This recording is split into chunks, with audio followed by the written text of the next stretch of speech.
Hello and welcome to some more Dominion action here. This time we have an Empire's Cage match for you all. Before we get into things, I have a couple announcements to make. One, I've written an article on Leprechaun that is on the Dominion Strategy blog. I'll put the link to that down below so you can have a look at it. Maybe give me some feedback if you want. Second thing is, obviously, here we're here with an Empire's Cage match. The style is the 16 of us, and it's a single elimination tournament. So what an Empire's Cage match means is that we're going to focus on one card from Empires, as well as one landmark. For this match, we're going to focus in on Overlord and Museum. So looking at the board here, we both open with a Lookout and an Overlord. So the Lookout here is for some trashing, of course, and the Overlord, in my mind, was to be one of two things on the first reshuffle. And I concentrate on the first reshuffle because by that point, you probably would have paid off most, if not all, of the money for the Overlord. I could use it either as a remodel to turn one of these estates into one of the many forecasts that I would like to have on this board, or I could use it as a Wharf. Wharf is an excellent card, especially picking it up as early as possible in this case, right, on the first shuffle would be tremendous. So playing Lookout and then playing Wharf immediately after is very, very nice. So that was my intention on opening with the Overlord and mostly the Wharf. I would have loved if it could copy Charm, but it can't. It can only copy action cards.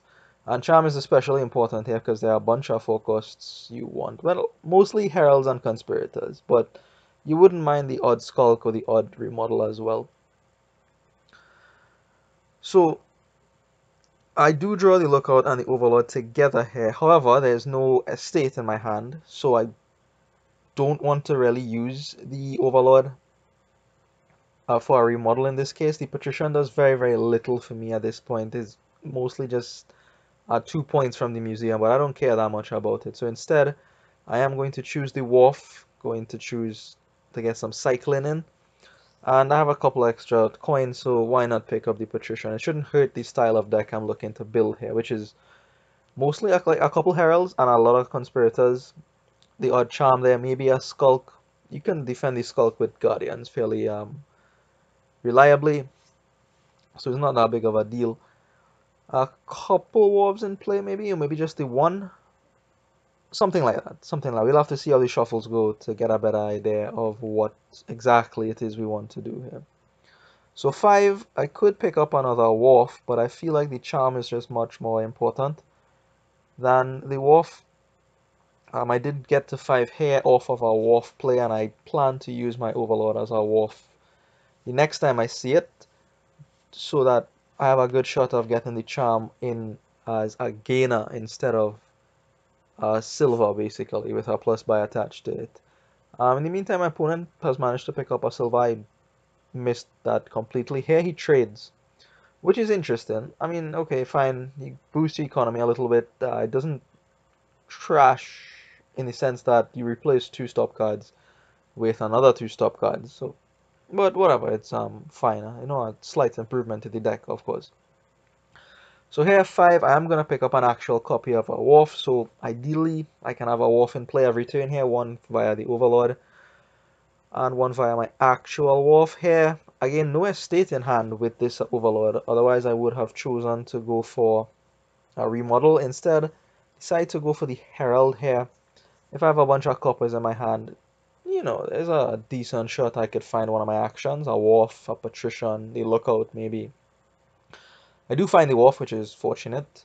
And 7 is an exciting amount of money to have. I am going to pick up here just a Wharf and a Patrician. So now the Overlord is really, really flexible. I can use it as a Herald, a remodel, a Skulk, a Conspirator. Because I have 2 actual copies of Wharves, so I would like to be using those as my plays of Wharf.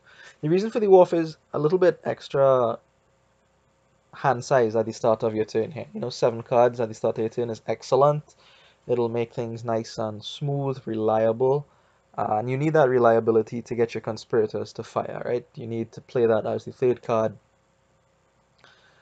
for it to really give you good benefit here. So, a couple heralds, and then you want to play your conspirators, and that is what the Wharf is there for, really. So here I do use my Overlord as a conspirator this time, and I just about draw up everything.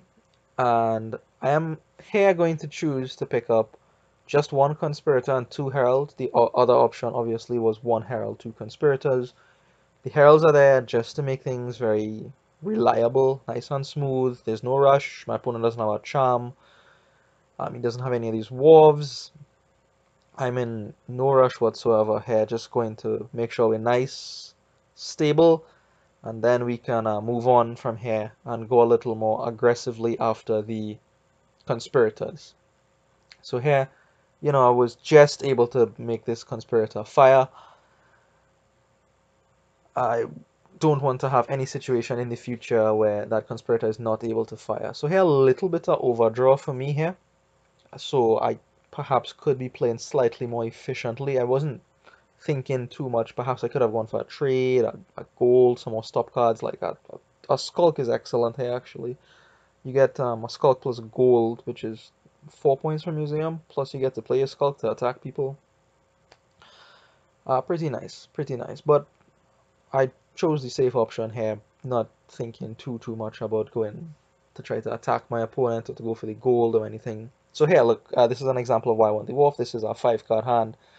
Could be a little bit scary here, but with the Wharf, things will be a lot happier, as you'll soon see. So now I'm going to turn for the Conspirators more heavily. My opponent finally picks up a Charm here. That was giving me a lot of advantage being able to gain so quickly.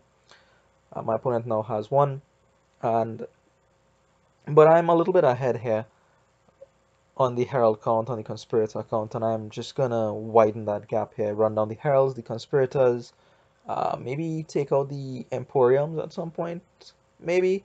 I have a few buys on board here, so we'll see what I can do. I can easily make up museum points near the end, pick up a Guardian or Curse or something cheap on Estate maybe, just to make up points. Anyways, my opponent feels he's too far behind in this game and actually resigns at this point. So that is game one for you.